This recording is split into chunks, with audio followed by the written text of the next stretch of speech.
Esta noche, a las 12:24, 4 personas van a subirse a lo más alto del cohete más potente que jamás ha llevado seres humanos al espacio.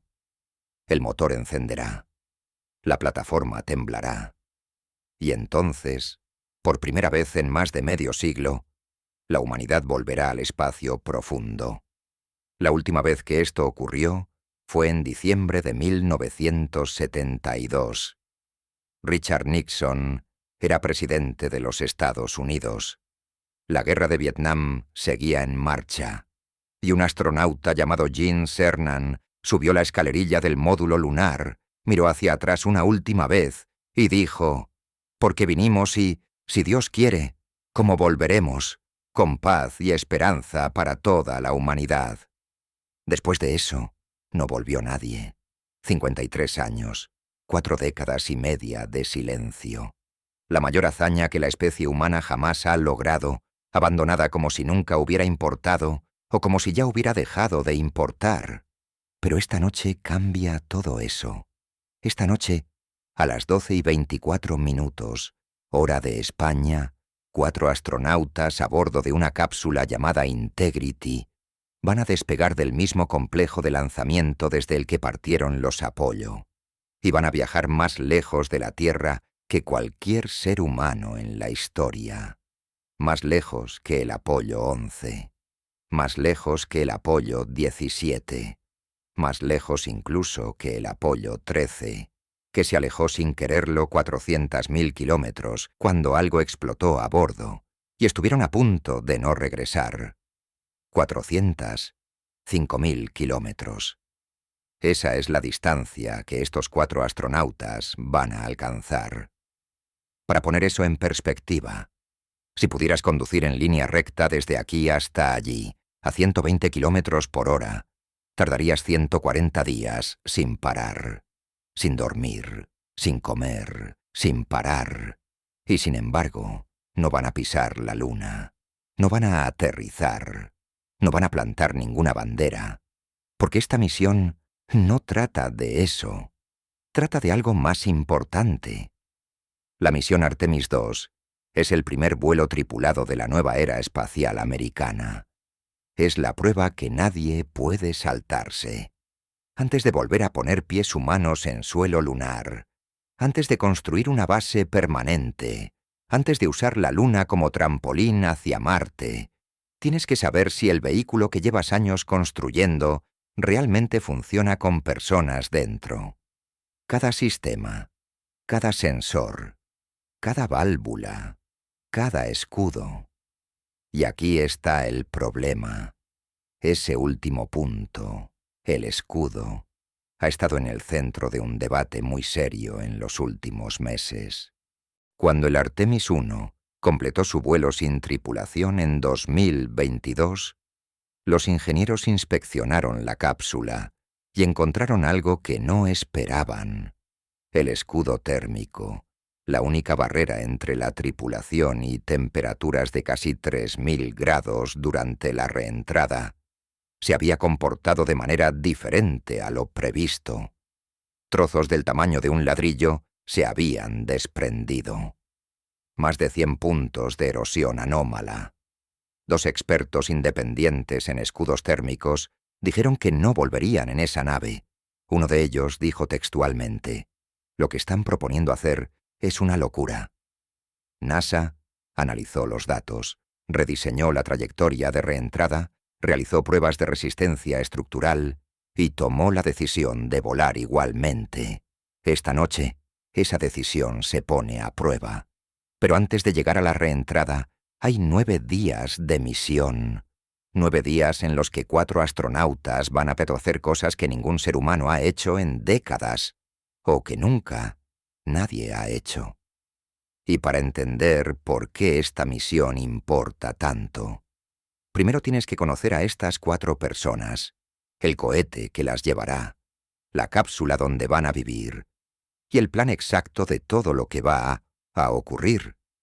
Porque los próximos 10 días van a ser, muy probablemente, los más importantes para la exploración espacial humana, desde 1969. Este es el Linum Artemis II. Hay 4 asientos en la cápsula Integrity. 4 personas que esta noche se van a alejar más de la Tierra que nadie en la historia. Y no es casualidad quiénes son. Cada una de ellas rompe algo. Cada una de ellas hace algo que nunca antes se había hecho. Y si entiendes eso, entiendes por qué esta misión no es solo un vuelo de prueba. El primero es el comandante. Se llama Reed Wiseman. Wiseman tiene 50 años, nació en Baltimore y lleva 27 años en la Armada de los Estados Unidos. Pilotó cazas F-14 Tomcat y F-18 Super Hornet, completó 2 despliegues en Oriente Medio y llegó a ser piloto de pruebas del programa F-35. En 2009, la NASA lo seleccionó entre 3.500 candidatos. 5 años después, viajó a la Estación Espacial Internacional a bordo de una Soyuz rusa. Pasó 165 días en el espacio y realizó 2 paseos espaciales. Pero lo que más define a Wiseman no es ninguna de esas cosas. Es lo que ocurrió durante los años de preparación de esta misión. Su esposa Carol murió de cáncer en 2020. Wiseman continuó. Fue nombrado jefe de la Oficina de Astronautas, el cargo más alto que puede ocupar un astronauta en activo, y después lo dejó expresamente para volver al estatus de vuelo y poder ir a la Luna. Hace 3 días, en una rueda de prensa en Kennedy Space Center, alguien le preguntó si estaba listo. Respondió: «Los 4 estamos listos, el equipo está listo, y el vehículo está listo. Pero ni por un segundo damos por sentado que vamos a ir. Iremos cuando este vehículo nos diga que está listo». El piloto es Victor Glover. Glover tiene 49 años, nació en Pomona, California, y es uno de los pilotos de combate más condecorados de su generación. Más de 3.000 horas de vuelo en 40 aeronaves distintas. 400 aterrizajes en portaaviones. 24 misiones de combate en la Operación Iraqi Freedom desde el USS John F. Kennedy. Después fue al Senado estadounidense como asesor legislativo del senador John McCain. Después fue seleccionado por NASA. En noviembre de 2020, Glover voló en la primera misión operacional larga de la cápsula SpaceX Crew Dragon. Pasó 168 días en la ISS y realizó 4 paseos espaciales. Fue el primer afroamericano en una estancia prolongada en la estación. Esta noche va a ser algo más. Victor Glover será el primer hombre negro y la primera persona de color en viajar más allá de la órbita terrestre baja. Todas las misiones, Apolo, las 12, las que aterrizaron y las que no, fueron tripuladas exclusivamente por hombres blancos. 53 años después, eso cambia esta noche. Glover tiene una costumbre. Cada lunes escucha una canción, Whitey on the Moon, de Gil Scott-Heron, escrita en 1970 como crítica a un gobierno que gastaba miles de millones en llegar a la Luna, mientras la comunidad negra de América no tenía acceso a atención médica básica.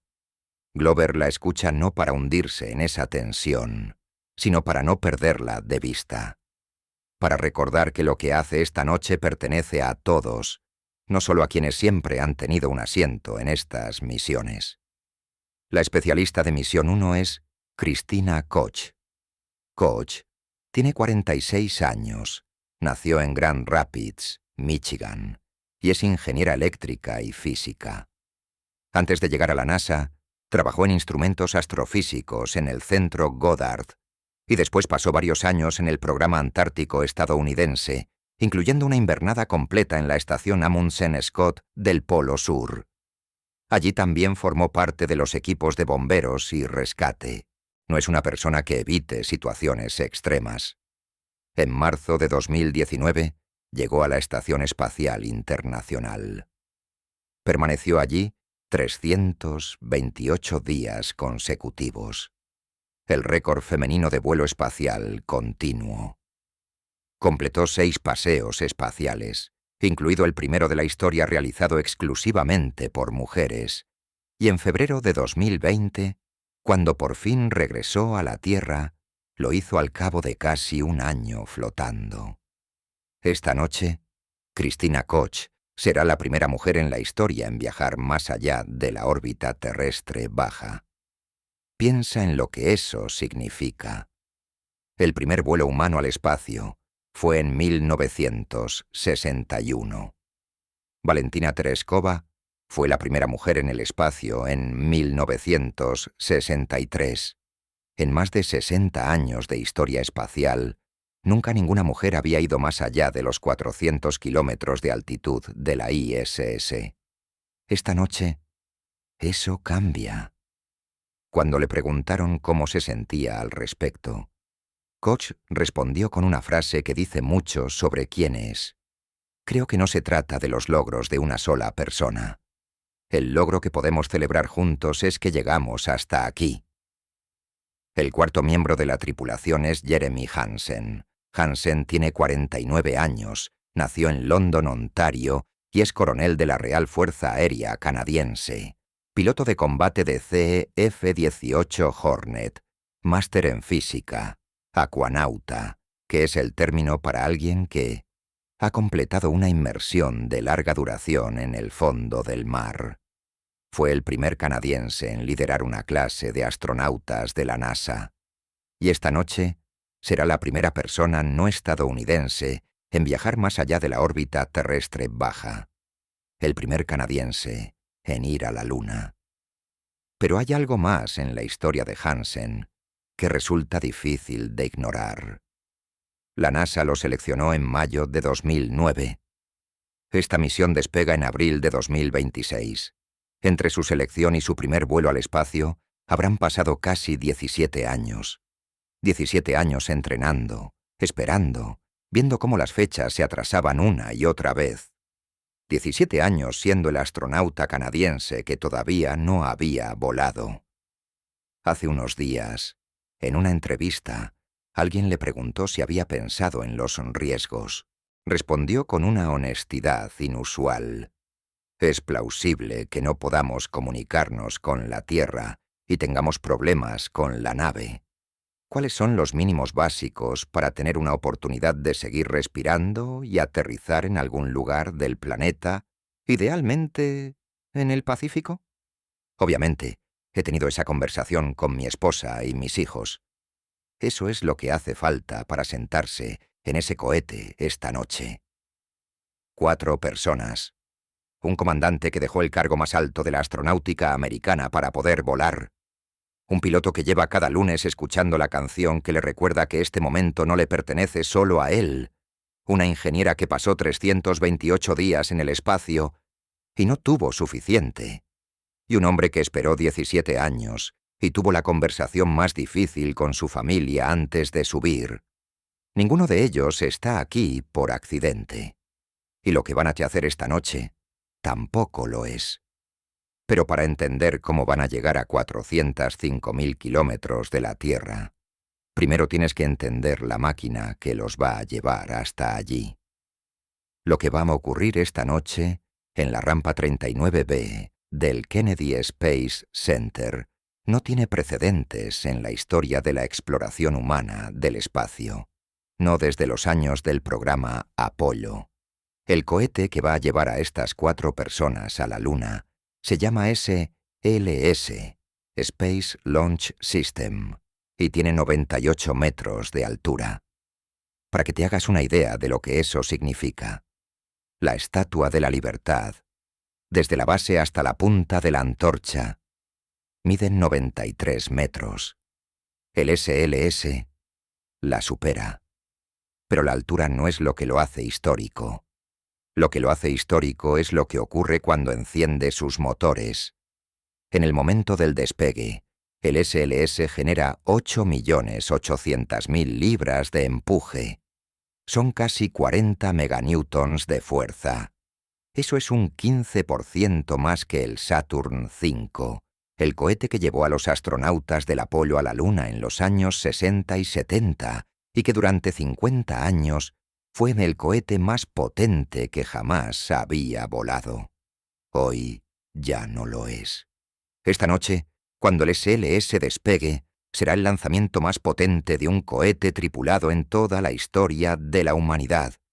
Y aquí está la parte que muchos no saben. Gran parte de la tecnología que va a hacer eso posible no es nueva.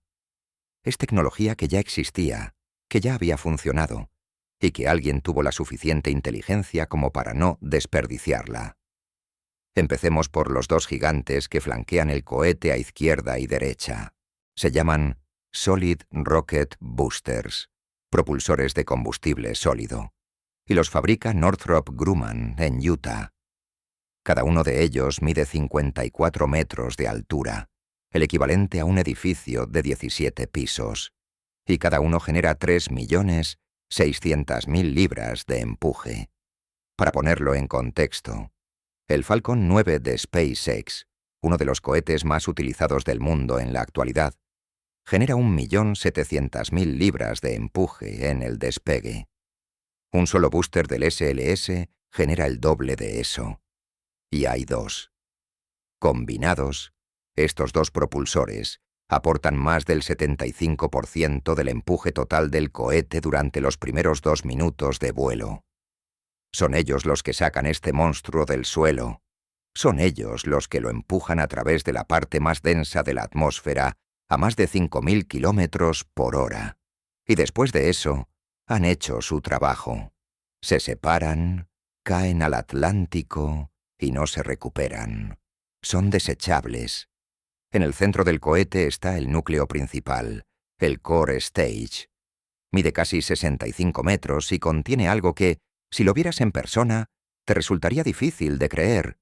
Más de 2.800.000 litros de propelente criogénico. Hidrógeno líquido a menos 253 grados centígrados. Oxígeno líquido a menos 183. Esos son los combustibles que van a arder esta noche. El hidrógeno tiene que estar casi a la temperatura del cero absoluto para existir en estado líquido. Si lo calentaras 4 grados más, empezaría a evaporarse. Por eso el color naranja del depósito no es pintura, es espuma aislante, aplicada para mantener el combustible a esa temperatura extrema en un entorno de 30 y tantos grados centígrados en Florida. En la base del núcleo están los 4 motores S-25. Y estos sí que tienen historia. Los S-25 son los motores que impulsaron el transbordador espacial durante 30 años, desde 1981 hasta 2011. Cuando el programa del transbordador terminó, la NASA tomó una decisión que en su momento pareció provisional, pero resultó ser brillante. Guardó los motores, los catalogó, los mantuvo. Y cuando llegó el momento de construir el SLS, los sacó del almacén. Los 4 motores RS-25 que van a encenderse esta noche son motores reales del transbordador espacial. Han volado antes, han funcionado antes, y esta noche van a volar de nuevo. Juntos generan unos 2 millones de libras de empuje adicional, pero tienen una capacidad que los boosters no tienen. Pueden articularse, pueden girar hasta 8 grados en cualquier dirección. Y eso es lo que permite al cohete dirigirse, corregir su trayectoria, compensar el viento. Sin esa capacidad de vectorización del empuje, el SLS volaría recto. Y recto no es suficiente cuando llevas personas a la Luna. La secuencia de lanzamiento funciona así. A 6 segundos y 36 centésimas antes de la hora de despegue, los 4 motores RS-25 encienden primero. El cohete todavía está sujeto a la plataforma. Los motores alcanzan su plena potencia y el sistema verifica que todo funciona correctamente. Si algo falla en esos 6 segundos, el lanzamiento se aborta automáticamente.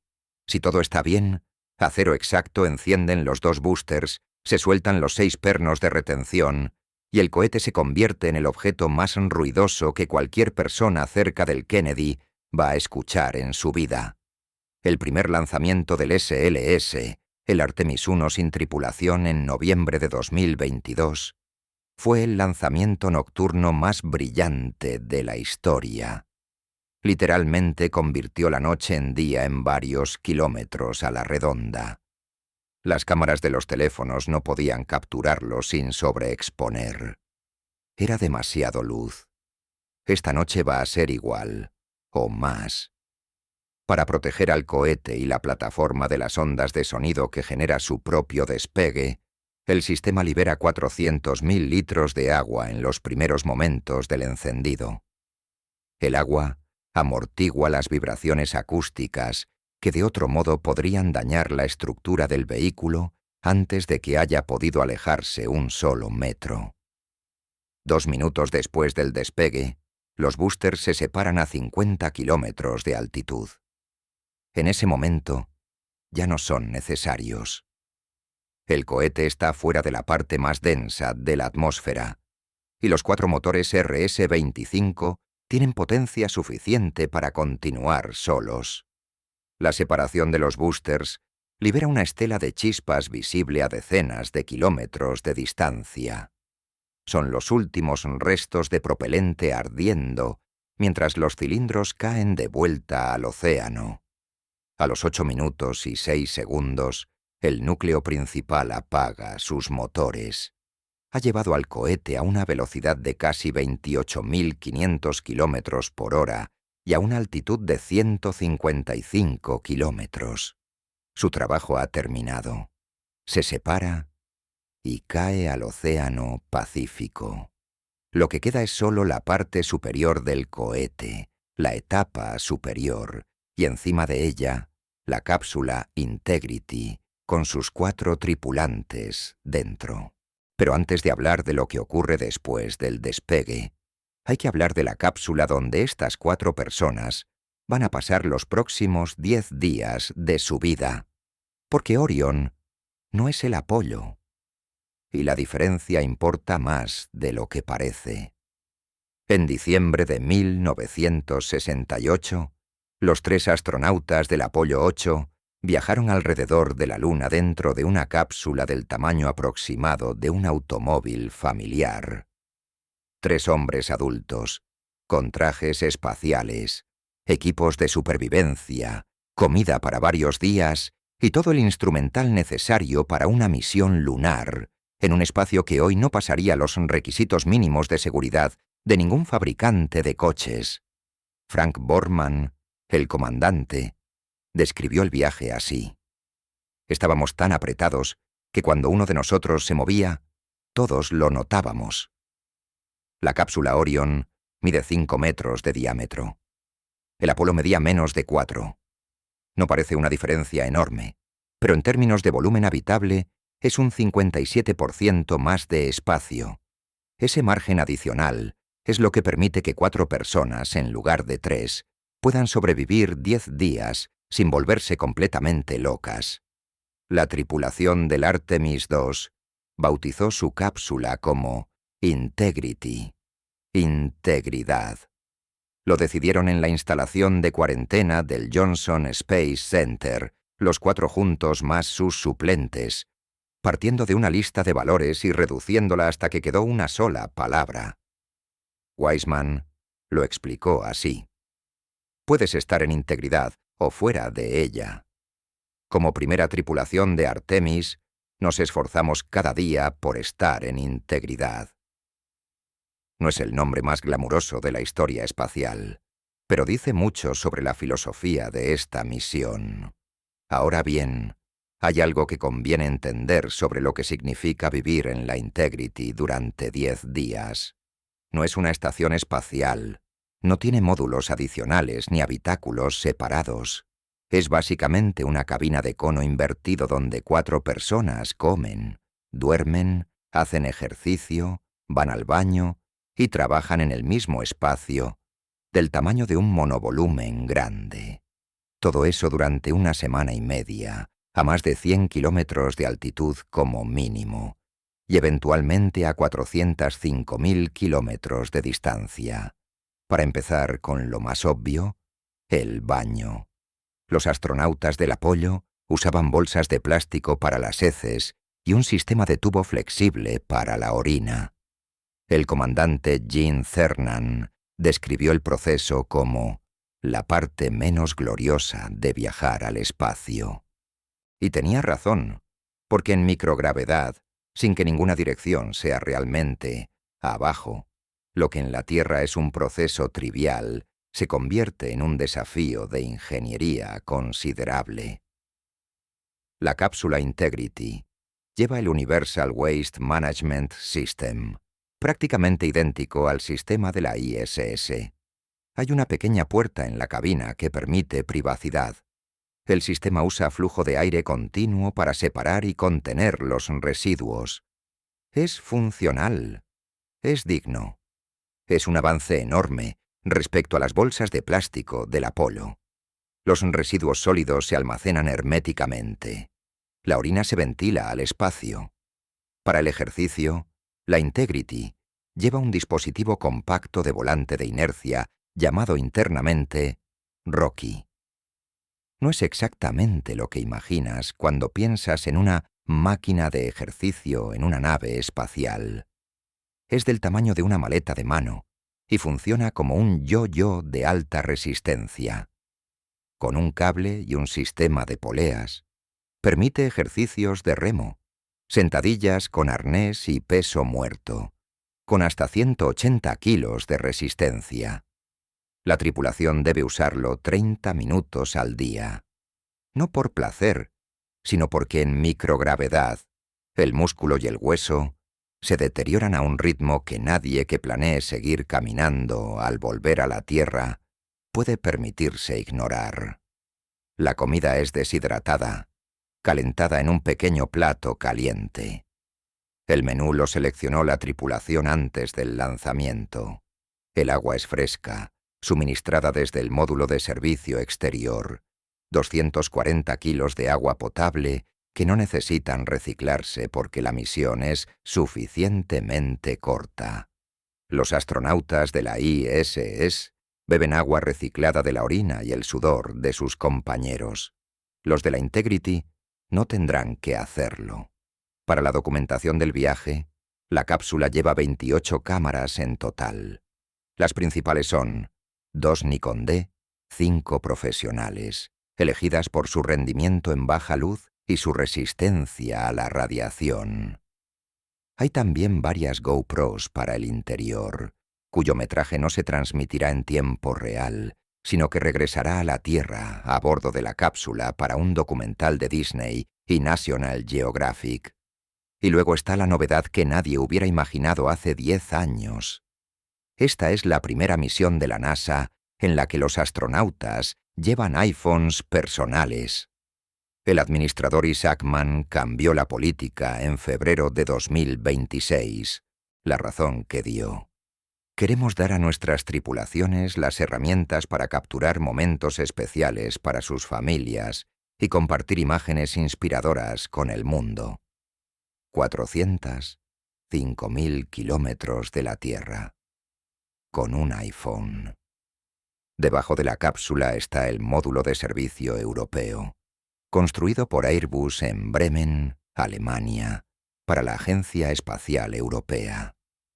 Es la parte de la nave que contiene el motor principal, los propulsores de maniobra, los paneles solares y los suministros de oxígeno y agua. Sus 4 alas de paneles solares tienen una envergadura total de 19 metros y generan suficiente electricidad para alimentar 2 casas americanas promedio. Es también la parte de la nave que se separará antes de la reentrada y se destruirá en la atmósfera. Solo la cápsula cónica de la Integrity sobrevivirá el regreso a la Tierra. Y aquí es donde llegamos al asunto del escudo térmico. En la parte inferior de la cápsula, la cara que apuntará hacia la Tierra durante la reentrada está recubierta de un material llamado AFCOAT. Es un compuesto ablativo, lo que significa que está diseñado para quemarse de manera controlada durante la reentrada, absorbiendo y disipando el calor extremo que se genera cuando la cápsula choca contra la atmósfera a 40.000 kilómetros por hora. La temperatura en ese momento alcanzará los 2.760 grados centígrados. Para comparar, el acero funde a 1.500 grados.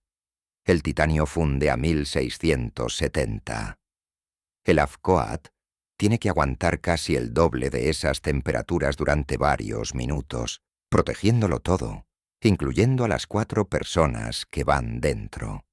El problema es que el AFCOAT del Artemis 1 no se comportó exactamente como se esperaba, y eso nos lleva al debate más serio que ha rodeado esta misión desde que terminó el vuelo sin tripulación de 2022. Pero para entender ese debate, primero tienes que entender exactamente qué va a hacer la Integrity durante los 10 días que dure la misión. Porque la reentrada es el último acto. Y antes de ese último acto hay 9 días en los que estas 4 personas van a hacer cosas que ningún ser humano ha hecho en más de medio siglo. Empieza esta noche, a las 12:24. A las 12:24 de esta noche, el SLS despega. 8 minutos y 6 segundos después, los motores del núcleo principal se apagan. La etapa superior toma el relevo. Y 20 minutos después del lanzamiento, la cápsula Integrity queda sola en el espacio, por primera vez. Pero no van directos a la Luna. No todavía. Lo primero que hace la Integrity es entrar en una órbita terrestre muy especial. No la órbita baja de la ISS a 400 kilómetros de altitud. Esta órbita es elíptica, como un huevo alargado. En su punto más bajo está a 185 kilómetros de la Tierra, y en su punto más alto llega a 70.000 kilómetros. 70.000. La ISS orbita a 400. Esto significa que en su primera vuelta completa alrededor de la Tierra, la tripulación del Artemis II ya habrá llegado más lejos que cualquier ser humano en décadas. Y todavía no han empezado el viaje a la Luna. Pasan aquí aproximadamente 2 días. No es tiempo perdido, es tiempo crítico. En esas 2 órbitas, la tripulación verifica absolutamente todo. El sistema de soporte vital, que produce el oxígeno que respiran y elimina el dióxido de carbono que exhalan. El sistema de navegación, las comunicaciones, los propulsores de maniobra, los trajes de presión. Si algo falla en esta fase, la misión se puede abortar de manera relativamente segura. Todavía están cerca de la Tierra. Todavía hay opciones. Pero hay algo más que ocurre durante estas 2 órbitas que tiene una importancia enorme para el futuro del programa. Aproximadamente 3 horas y 24 minutos después del lanzamiento, la Integrity se separa de la etapa superior del cohete. Y entonces, Victor Glover toma el control manual de la nave. Lo que hace a continuación es una maniobra que parece sencilla desde fuera, pero que es extraordinariamente delicada en la práctica. La cápsula gira 180 grados para quedar frente a la etapa superior que acaba de dejar atrás, y Glover la pilota manualmente hacia ella. Se acerca hasta 90 metros, después hasta 9 metros, 9 metros de distancia entre su nave y una estructura metálica que pesa varias toneladas y viaja a 28.000 kilómetros por hora. No van a acoplarse. La etapa superior no tiene puerto de acoplamiento. Lo que Glover está haciendo es practicar las maniobras de proximidad, de rendezvous, que las misiones futuras van a necesitar cuando tengan que acoplarse con el módulo lunar en órbita cerca de la Luna. Porque así es como va a funcionar el regreso a la superficie lunar en el Artemis III. La cápsula Orion llegará a las proximidades de la Luna. Se acoplará con el lander lunar de SpaceX. 2 astronautas descenderán a la superficie, regresarán al lander, se acoplarán de nuevo con Orion y entonces todos volverán a la Tierra. Si ese acoplamiento falla, no hay misión. Si ese acoplamiento falla con gente dentro de ambas naves, no hay regreso. Glover practica esas maniobras esta noche, a 70.000 kilómetros de altitud, con la etapa superior del SLS como diana. La etapa superior lleva marcas en blanco y negro, específicamente diseñadas para que los pilotos puedan alinear la aproximación visualmente, sin instrumentos de distancia adicionales. 1 hora y media después de que terminan las maniobras de proximidad, la etapa superior ejecuta su propia quema de descarte y cae en el Pacífico. Desde ella, se despliegan también 4 pequeños satélites científicos, CubeSats de Argentina, Corea del Sur, Arabia Saudí y Alemania, que llevan meses esperando este viaje. Y entonces llega el momento más importante de los 2 primeros días. A unas 25 horas del lanzamiento, cuando la Integrity pasa por el punto más bajo de su órbita elíptica, el motor principal del módulo de servicio europeo enciende. 6 minutos y 5 segundos de quema. La velocidad de la nave aumenta en 1.450 kilómetros por hora, y la trayectoria de la Integrity deja de ser una órbita terrestre para convertirse en algo completamente diferente. Se llama trayectoria de retorno libre, y es, posiblemente, la decisión de ingeniería más inteligente de toda la misión. Una trayectoria de retorno libre funciona así. La nave se lanza hacia la Luna con suficiente energía como para alcanzarla, pero siguiendo una trayectoria calculada con tanta precisión que, si los motores dejaran de funcionar en ese momento, la gravedad de la Luna redirigiría sola a la nave de vuelta hacia la Tierra, sin encendidos adicionales, sin intervención de la tripulación. La física hace el trabajo. El Apolo 8 usó una trayectoria similar en 1968. El Apolo 13 la usó en 1970, cuando una explosión dejó a la nave sin propulsión principal a 320.000 kilómetros de la Tierra. La gravedad lunar los redirigió de vuelta a casa. 3 hombres vivos que de otro modo habrían muerto en el espacio. La tripulación del Artemis II viaja sobre esa misma red de seguridad. Si algo falla después de la quema de inyección lunar, la gravedad los trae de vuelta. No perfectamente, no cómodamente, pero de vuelta. 4 días de tránsito. 3 correcciones menores de trayectoria durante el viaje. Y durante esos 4 días, la tripulación realiza experimentos científicos, monitoriza su salud y hace lo que cualquier persona haría en un viaje de 4 días: intentar dormir, comer y no volverse loca en un espacio del tamaño de un monovolumen. Pero también hacen algo que ningún ser humano ha hecho desde diciembre de 1972.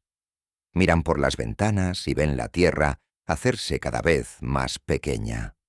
El día 6, la Integrity llega a las proximidades de la Luna. No en órbita, no cerca de la superficie. La trayectoria los lleva por el lado oculto de la Luna, el hemisferio que nunca ve la Tierra, a una distancia de entre 6.000 y 9.700 kilómetros de la superficie. Para comparar, las misiones Apolo orbitaban a 100 kilómetros. 100. En ese momento, durante aproximadamente 30 a 50 minutos, la Luna queda entre la Integrity y la Tierra. Las comunicaciones se cortan, no hay señal, no hay control de misión, no hay nadie al otro lado. 4 personas solas, detrás de la Luna, más lejos de la Tierra que cualquier ser humano en la historia.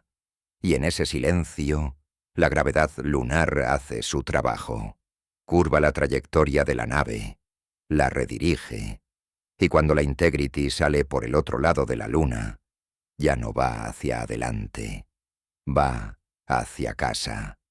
La distancia máxima de la Tierra que alcanzará la Integrity es de 405.000 kilómetros. Es un récord absoluto. El Apolo 13 llegó a 400.000 kilómetros en 1970, no por elección, sino porque una explosión los empujó más lejos de lo planeado. Durante 56 años, ese ha sido el punto más lejano al que cualquier ser humano ha llegado desde la Tierra. Esta noche, esos 4 astronautas lo superarán deliberadamente. Después del sobrevuelo lunar, 4 días más de regreso, 3 correcciones adicionales de trayectoria, y el 10º día, la parte de la misión que nadie puede ensayar completamente hasta que ocurre de verdad, la reentrada. Y aquí es donde el debate sobre el escudo térmico vuelve con toda su fuerza. Porque lo que ocurrió con el AFCOAT en el Artemis 1 no fue un problema menor. Y la decisión de NASA de volar con el mismo escudo, reformada la trayectoria pero sin rediseñar el material, no fue unánime. Alguien dijo que era una locura, y ese alguien sabe de lo que habla.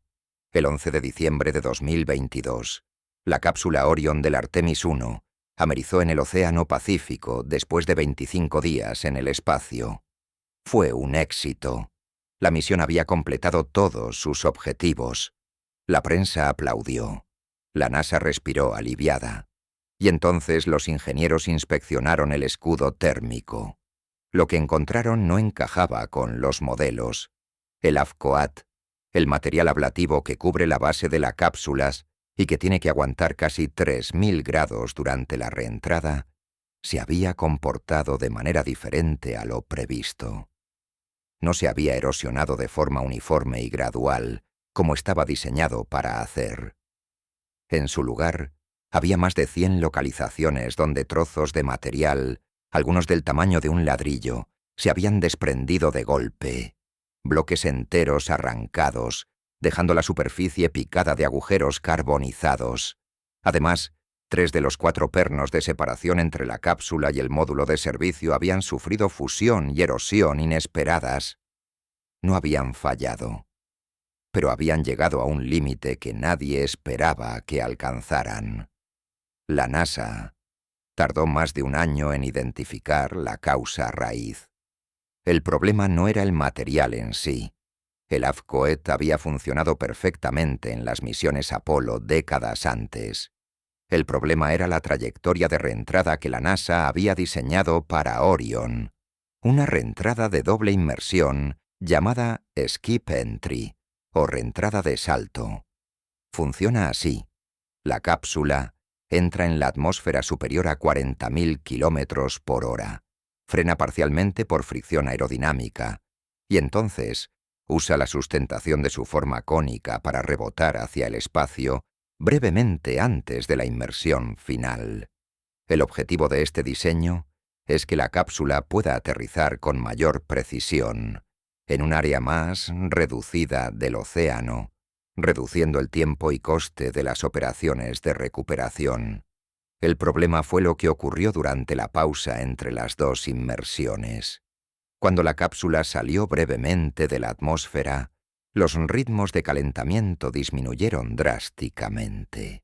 El material ablativo, que había estado expuesto a temperaturas extremas, dejó de perder calor hacia el exterior, pero el calor que ya había penetrado en los bloques de AFCOAT seguía ahí, acumulándose en el interior.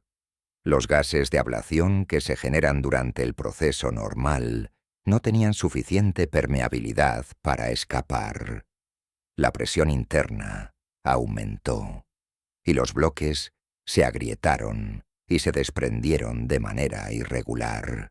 Ningún modelo de simulación lo había predicho, porque nunca antes se había volado una reentrada de doble inmersión a velocidades de retorno lunar con este material. El Apolo usaba una reentrada directa, más simple, más brusca, pero más predecible. Nadie había probado el AFCOAT bajo las condiciones específicas de la Skip Entry a esta escala. Cuando la NASA presentó sus conclusiones, convocó una revisión extraordinaria en enero de 2026. El administrador Jared Isaacman, confirmado en el cargo apenas unas semanas antes, Invitó a la reunión a 2 personas que nadie esperaba ver en una reunión de ese tipo. Charles Camarda y Danny Olivas, 2 exastronautas con formación específica en escudos térmicos. Camarda había volado en el STS-114, la primera misión del transbordador después del desastre del Columbia. Precisamente, el vuelo que tenía que demostrar que los escudos térmicos eran seguros de nuevo. Olivas había hecho reparaciones de escudo térmico en el espacio. Isaac Mann también invitó a 2 periodistas como observadores. No es habitual que una revisión de seguridad de la NASA sea observada por la prensa. La decisión fue deliberada. Transparencia completa, para bien o para mal. El equipo de ingeniería del Johnson Space Center presentó sus datos durante horas. Habían sometido la estructura de base de la cápsula, el material compuesto que queda debajo del AFCOAT, a simulaciones térmicas extremas. Habían modelado escenarios donde secciones enteras del AFCOAT faltaban completamente durante periodos de hasta 10 minutos, mucho más de lo que duraría cualquier reentrada real. Y en todos esos escenarios, la estructura subyacente se mantuvo. La cápsula permanecería hermética. La tripulación estaría a salvo. Además, la NASA había tomado una decisión fundamental para el Artemis II: eliminar la reentrada de doble inmersión. La Integrity no hará el salto. Entrará de manera más directa, con una trayectoria más empinada que genera un pico de calor mayor, pero durante significativamente menos tiempo. Según los modelos, eso producirá mucho menos agrietamiento del AFCOAT. El problema específico que causó el daño en el Artemis I no debería reproducirse. Danny Olivas, después de ver los datos, dijo que sus dudas habían quedado absueltas. Las pruebas respondían a sus preguntas. Apoyaba continuar con la misión. Charles Camarda no. Camarda declaró públicamente que la decisión de volar le parecía un error, que conocía a miembros del panel de revisión independiente que seguían teniendo objeciones, que él no volaría en esa nave. Usó la palabra locura. Camarda no es un alarmista. Es un ingeniero aeroespacial con décadas de experiencia, que voló en la misión más arriesgada del programa del transbordador después de que el Columbia se desintegró en la atmósfera. Cuando alguien así dice que no volaría, no se puede ignorar. Isaac Mann escuchó todas las objeciones, revisó todos los datos, y el 10 de enero de 2026 declaró: «Tenemos plena confianza en la nave Orion y su escudo térmico, fundamentada en análisis riguroso y el trabajo de ingenieros excepcionales que siguen los datos». La misión continuó. Esta es la tensión que existe esta noche debajo de todo lo demás. No es un detalle técnico menor. Es la pregunta central de la misión. Cuando los datos dicen que la estructura aguantará, aunque el material falle más de lo previsto, y alguien que sabe de escudos térmicos dice que eso no es suficiente garantía, ¿a quién escuchas? La NASA escuchó a sus ingenieros. Rediseñó la trayectoria. Añadió sensores adicionales para recoger datos en tiempo real durante la reentrada. Y decidió volar. Reed Wiseman, cuando le preguntaron sobre el escudo térmico antes del lanzamiento, respondió con la calma de alguien que lleva años mirando los mismos datos. «Hemos revisado todos los análisis, confío en el trabajo de nuestros ingenieros, eso es lo que nos ha traído hasta aquí». Hansen, con su honestidad característica, fue más directo. ¿Hay riesgo? Sí, siempre hay riesgo. La exploración espacial no es segura. Nunca lo ha sido. En 10 días sabremos quién tenía razón. Pero antes de la reentrada, antes del momento de verdad del escudo térmico, hay algo más que ocurrirá durante esta misión que merece atención. Porque la Integrity no va al espacio solo para probar hardware. Va también para hacer ciencia. Y parte de esa ciencia es tan nueva que nunca antes había salido de la órbita terrestre. Hay algo que distingue el Artemis II de todas las misiones Apolo que lo precedieron. Además de la tripulación, además del hardware, además de la distancia récord que van a recorrer.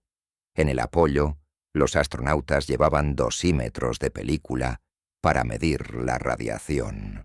Básicamente, una pequeña tira de material fotosensible que oscurecía más o menos según la radiación recibida.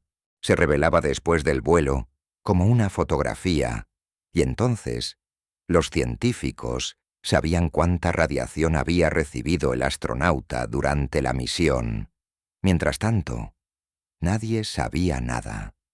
En el Artemis II, cada miembro de la tripulación lleva en el bolsillo un dosímetro activo digital que transmite datos en tiempo real. Cada uno lleva también dispositivos de muñeca que monitorizan sueño, movimiento y patrones fisiológicos durante los 10 días. Antes, durante y después de la misión, se recogen muestras de saliva seca, saliva líquida y sangre para analizar biomarcadores inmunológicos, reactivación viral y estado nutricional. Y hay 4 sensores alemanes de alta resolución instalados en la cápsula que distinguen el tipo y la energía de cada partícula de radiación que la atraviesa, con 6 veces más resolución que los del Artemis I. Todo esto importa, porque la radiación es uno de los problemas más serios que enfrenta cualquier misión de larga duración al espacio profundo. En la Estación Espacial Internacional, los astronautas están parcialmente protegidos por el campo magnético de la Tierra. En la trayectoria del Artemis II, fuera de esa protección, la exposición a la radiación es 2 o 3 veces mayor por unidad de tiempo. No es letal en 10 días, pero si quieres enviar personas a Marte, que está a 7 meses de viaje, necesitas entender exactamente qué le hace esa radiación al cuerpo humano durante meses de exposición continuada. Y para entenderlo, primero tienes que medirlo con precisión, en el espacio real, con personas reales dentro. Pero el experimento más extraordinario que viaja a bordo de la Integrity no son los dosímetros ni los sensores. Es algo que, cuando lo describes, suena a ciencia ficción. Se llama Avatar, que en este caso no es una referencia a ninguna película, sino las siglas de A Virtual Astronaut Tissue Analog Response. Y lo que hace es esto. Dentro de la cápsula, viajan unos dispositivos del tamaño de una memoria USB-E que contienen células madre y progenitoras de médula ósea. Células vivas. Células extraídas de muestras de donaciones de plaquetas de cada uno de los 4 astronautas antes de la misión. Estas células están mantenidas a 37 grados centígrados dentro de un laboratorio autónomo del tamaño de una caja de zapatos, y durante los 10 días que dure la misión, estarán expuestas exactamente a las mismas condiciones que los propios astronautas, la misma microgravedad, la misma radiación, el mismo entorno de espacio profundo. Son, literalmente, órganos en miniatura de cada miembro de la tripulación, viajando con ellos más allá de la órbita terrestre. ¿Por qué la médula ósea? Porque es uno de los tejidos más sensibles a la radiación del cuerpo humano. Es donde se producen los glóbulos rojos, los glóbulos blancos y las plaquetas. Daña la médula ósea y dañas el sistema inmunitario, la capacidad de transporte de oxígeno, la coagulación sanguínea.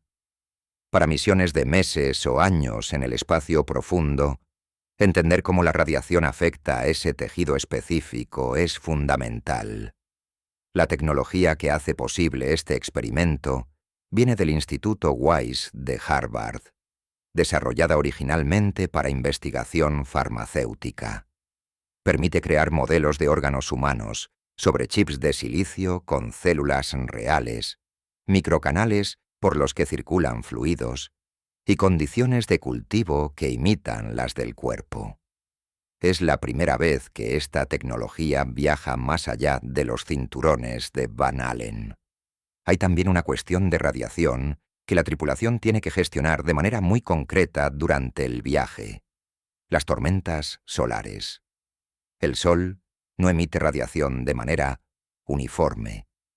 Periódicamente, lanza hacia el espacio eyecciones masivas de plasma cargado, enormes nubes de partículas energéticas que viajan a millones de kilómetros por hora. Si una de esas eyecciones alcanza a la Integrity mientras está en el espacio profundo, lejos de la protección de la magnetosfera terrestre, la exposición a la radiación puede multiplicarse por varios órdenes de magnitud en pocas horas. No es probable que ocurra durante los 10 días específicos de esta misión, pero tampoco es imposible. Estamos en el máximo del ciclo solar actual, el momento de mayor actividad del Sol en 11 años. Entre 1 y 4 eventos extremos ocurren por año. El plan de contingencia de la tripulación es lo que los ingenieros de la NASA han descrito como un pequeño fuerte de almohadas. No hay un refugio antirradiación dedicado con paredes de plomo. Lo que hay es un protocolo. Si los sensores detectan que una eyección solar se dirige hacia la nave, la tripulación extrae los compartimentos de almacenamiento, las bolsas de comida, las bolsas de agua, los equipos de respaldo, y los coloca estratégicamente alrededor de sus cuerpos, creando una barrera de masa adicional. Tardan aproximadamente 1 hora en montar el refugio. Podrían necesitar permanecer dentro hasta 24 horas. La masa, cualquier masa, absorbe radiación. No perfectamente, pero suficientemente. Todo esto, los dosímetros en tiempo real, los órganos en chip, el refugio de almohadas, forma parte de algo más grande que el vuelo en sí mismo. Cada dato que recogen estos 4 astronautas durante 10 días es un ladrillo en la base de conocimiento que necesitamos para enviar personas a Marte. Un viaje a Marte dura 7 meses de ida, 7 de vuelta, más el tiempo en la superficie. La exposición a la radiación que acumularía una tripulación marciana es 40 veces mayor que la de esta misión. No vamos a Marte esta noche. Pero esta noche empezamos a aprender cómo hacerlo sin matar a la gente que enviemos. Y eso nos lleva a la última pregunta, la más grande de todas, la que da sentido a todo lo que hemos visto hasta aquí. ¿Por qué volvemos? ¿Por qué ahora? ¿Y a dónde vamos después de la Luna? En 1972, la razón por la que dejamos de ir a la Luna no fue técnica. No fue porque fuera demasiado peligroso, ni porque hubiera problemas con los cohetes, ni porque los astronautas no quisieran volver. Fue política, fue presupuesto, fue que la carrera espacial había terminado. Los americanos habían ganado, y ya no había razón suficiente para seguir gastando miles de millones de dólares en ir a un lugar donde ya habían estado. Gene Cernan lo dijo mejor que nadie cuando subió la escalerilla del módulo lunar por última vez. Porque vinimos, y si Dios quiere, ¿cómo volveremos? Lo dijo como una promesa. Pero la promesa tardó 53 años en cumplirse. Lo que hace diferente al programa Artemis no es el hardware, no es la tripulación, aunque ambas cosas sean extraordinarias. Lo que lo hace diferente es la filosofía. El Apolo era una carrera. Artemis es un plan para quedarse. No se trata de llegar a la Luna, plantar una bandera, dar unas vueltas, recoger unas piedras y volver. Se trata de construir una presencia humana permanente en el espacio profundo. Una base en la superficie lunar. Una infraestructura que permita vivir y trabajar allí durante meses. Y después, eventualmente, usar todo lo que aprendamos como trampolín hacia Marte. La misión de esta noche es el segundo paso de ese plan. El primero fue el Artemis 1 en 2022, el vuelo sin tripulación que probó el cohete y la cápsula. El Artemis 2 Prueba todo eso con personas dentro. Y si sale bien, lo que viene después cambia la historia de la especie. El Artemis 3 será el primer alunizaje desde 1972. 2 astronautas, incluida la primera mujer y la primera persona de color en pisar la Luna, descenderán a la superficie cerca del polo sur lunar. Lo harán a bordo del lander lunar de SpaceX, una versión modificada del Starship, de 50 metros de altura, que se habrá acoplado previamente con la cápsula Orion, en órbita cercana a la Luna. 2 personas bajarán. Harán lo que nunca se ha hecho: explorar el Polo Sur, donde los científicos sospechan que hay hielo de agua atrapado en cráteres permanentemente en sombra. Ese hielo importa más de lo que parece. Si existen cantidades suficientes, y los datos de sondas no tripuladas sugieren que así es, se puede descomponer en oxígeno e hidrógeno. Oxígeno para respirar. Hidrógeno como combustible de cohete. Una base lunar con acceso a ese hielo podría, en teoría, fabricar su propio combustible en la superficie de la Luna. Eso cambia completamente la ecuación del coste de las misiones futuras. Y es exactamente el tipo de capacidad que necesitarás en Marte, donde no hay manera de enviar suministros desde la Tierra cada vez que se te acaben. Después del Artemis 3 viene la construcción de la infraestructura. Un vehículo rover presurizado desarrollado por JAXA y Toyota que permitirá a los astronautas explorar hasta 45 kilómetros de la base sin necesidad de traje espacial, viviendo dentro del rover durante días. Hábitats de superficie, laboratorios y, en algún momento de la próxima década, lo que el administrador Isaac Mann ha bautizado como el Proyecto Ignition, una base lunar permanente en la que los seres humanos puedan vivir y trabajar de manera continua. No es ciencia ficción, es ingeniería con plazos. 61 países han firmado los acuerdos Artemis, el marco de cooperación internacional que establece las normas para la exploración lunar. Es el programa de exploración espacial más internacional de la historia. Más internacional que la Estación Espacial Internacional.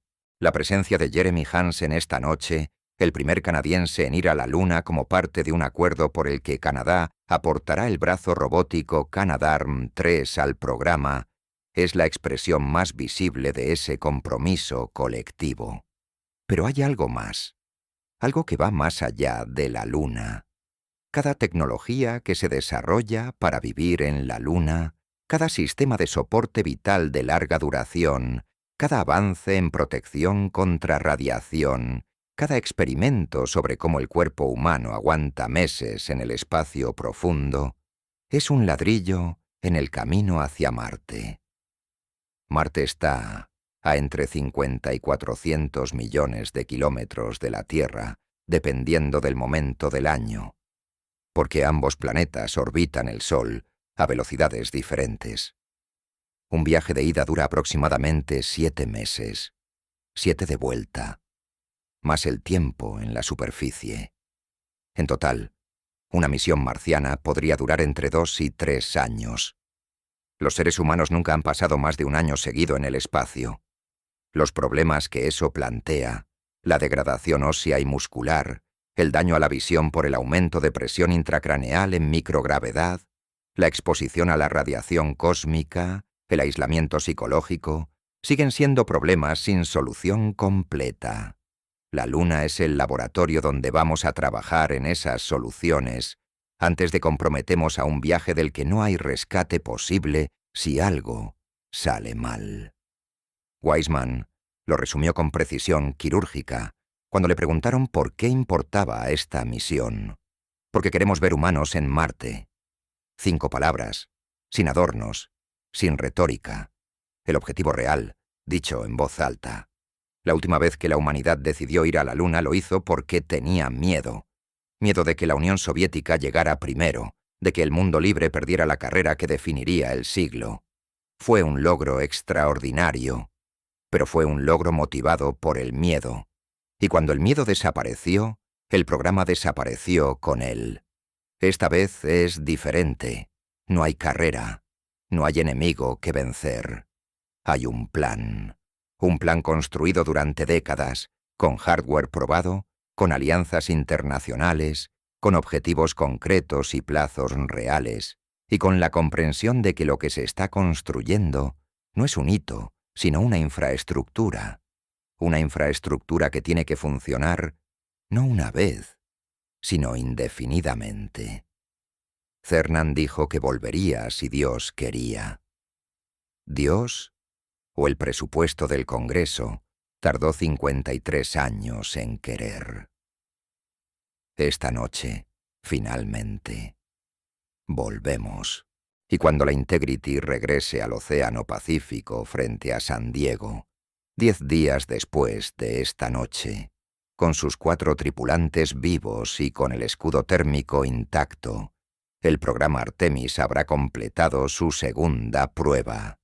Y el siguiente paso hacia la Luna, hacia la base lunar, hacia Marte, se habrá convertido en algo un poco más real, un poco más inevitable, un poco más cercano. Pero antes de ese amerizaje, hay todavía una cosa que nadie sabe con certeza cómo va a salir. El momento en que la Integrity entre en la atmósfera a 40.000 kilómetros por hora y el AFCOAT empiece a arder.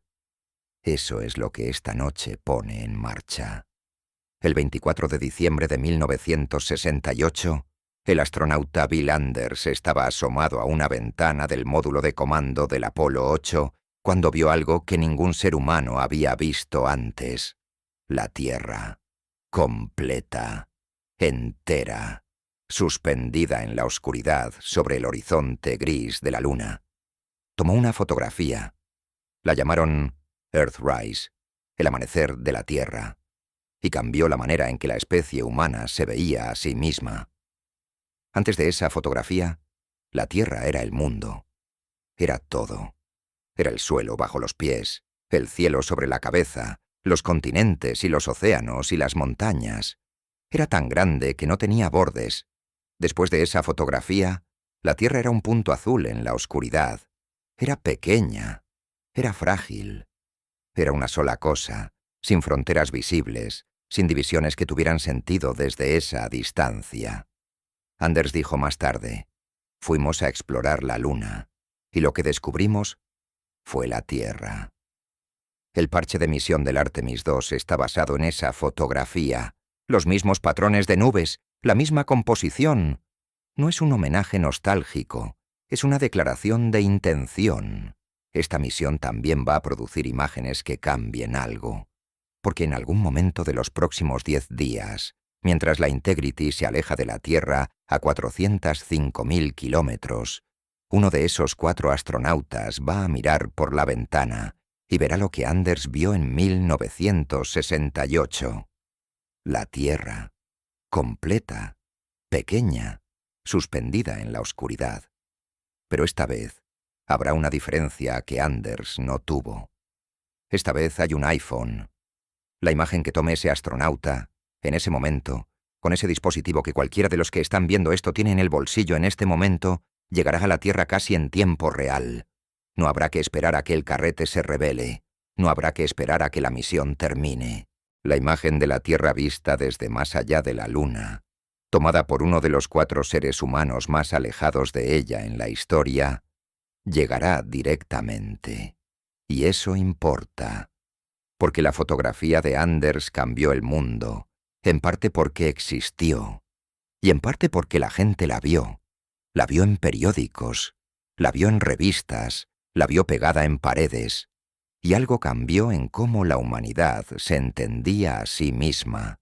Lo que ocurrirá en los próximos 10 días tiene el potencial de hacer lo mismo, no porque sea garantía de nada, no porque el escudo térmico vaya a funcionar perfectamente, ni porque todo salga según el plan, ni porque el programa Artemis no tenga los enormes problemas de presupuesto y retrasos que lo han perseguido durante años y que seguirán persiguiéndolo, sino porque 4 personas van a ir más lejos de la Tierra que nadie en la historia. Y lo que van a ver desde allí, nadie lo ha visto en más de medio siglo. 53 años es mucho tiempo. Es tiempo suficiente para que toda una generación nazca, crezca, tenga hijos y llegue a la mediana edad sin haber vivido en un mundo donde los seres humanos viajaban más allá de la órbita baja de la Tierra. Es tiempo suficiente para que la exploración del espacio profundo pase de ser algo que la humanidad hacía a ser algo que la humanidad había hecho una vez, hace mucho. Esta noche, eso cambia. Y cuando cambia, cambia también algo más difícil de medir, pero igual de real. La percepción de lo posible. La sensación de que la especie va hacia adelante, y no solo hacia adentro. Que hay lugares a donde ir que nadie ha ido todavía. Que la historia no ha terminado. Weissman tiene una hija que vio el lanzamiento del Artemis 1 en 2022. Tenía pocos años. No entendía completamente lo que estaba mirando. En algún momento de los próximos 10 días, su padre van a estar a 405.000 kilómetros de distancia, en la oscuridad, mirando la Tierra desde más lejos que nadie en la historia. Eso es lo que esta misión es, también. Una promesa. No la promesa abstracta de Cernan en 1972. Una promesa concreta, con nombres y fechas y coordenadas, de que no vamos a tardar otros 53 años en volver. Quedan pocas horas para el lanzamiento. La cuenta atrás ya está en marcha en el Kennedy Space Center. Los 4 astronautas están en cuarentena, en los últimos momentos de tranquilidad antes de subir al cohete. El tiempo meteorológico sigue siendo favorable. 80% de probabilidad de condiciones de lanzamiento aceptables. Esta noche, a las 12:24, el cohete más potente de la historia encenderá sus motores bajo 4 personas que han esperado toda su vida adulta para estar en ese asiento. Y la humanidad volverá, por primera vez en más de medio siglo, al lugar donde terminó la última vez que decidimos que éramos capaces de hacer cosas que parecían imposibles. Si quieres seguir el lanzamiento en directo, la NASA lo retransmite en su canal de YouTube desde las 9:45 de esta noche, hora española. Merece la pena verlo. Suscríbete si quieres seguir aquí la misión completa en los próximos días. Hasta la reentrada, hasta el amerizaje, hasta saber si el escudo aguanta. Porque esa es la pregunta que esta noche no tiene todavía respuesta.